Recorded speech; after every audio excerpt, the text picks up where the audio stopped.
ದೆಹಲಿಯಲ್ಲಿ ಅತಿ ಹೆಚ್ಚು ಕಾಡುವಂತ ಸಮಸ್ಯೆ ಅಂತ ಅಂದ್ರೆ ಅದು ವಾಯು ಮಾಲಿನ್ಯ.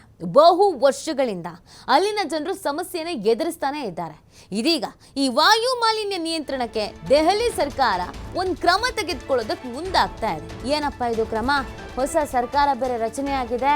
ಸೊ ಈ ಹೊಸ ಸರ್ಕಾರ ಏನು ಕ್ರಮ ಕೈಗೊಳ್ತಾ ಇದೆ, ಏನು ಪ್ಲಾನ್ ಮಾಡ್ಕೊಂಡಿದ್ದಾರೆ ಅಂತಂದ್ರೆ, ಈ 15 ವರ್ಷಕ್ಕಿಂತ ಹಳೆಯ ವಾಹನಗಳಿಗೆ ಪೆಟ್ರೋಲ್ ಇಲ್ಲ. ಮಾರ್ಚ್ 31ರ ನಂತರ ದಿಲ್ಲಿ ನಗರಾದ್ಯಂತ ಈ ಕ್ರಮವನ್ನು ಜಾರಿಗೆ ತರೋದಕ್ಕೆ ಸಿದ್ಧತೆ ಮಾಡಿಕೊಳ್ಳಲಾಗಿದೆ.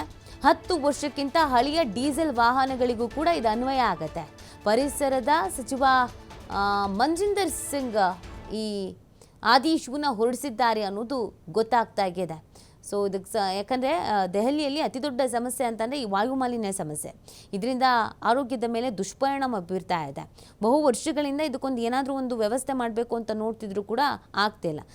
ಸಂಖ್ಯೆ ಬೆಸ ಸಂಖ್ಯೆ ವೆಹಿಕಲ್ಸ್ಗಳು ರೋಡಿಗೆ ಇಳಿಬೇಕು ಅಂತೆಲ್ಲ ಪ್ಲ್ಯಾನ್ ಮಾಡಿದ್ರು ಕೂಡ ಆಗ್ತಾ ಇಲ್ಲ. ಸೊ ಹಾಗಾಗಿ ಇನ್ನೊಂದು ಹೊಸ ಪ್ಲ್ಯಾನ್ ಇದು ಎಷ್ಟು ಮಟ್ಟಿಗೆ ವರ್ಕೌಟ್ ಆಗುತ್ತೆ ನೋಡಬೇಕು.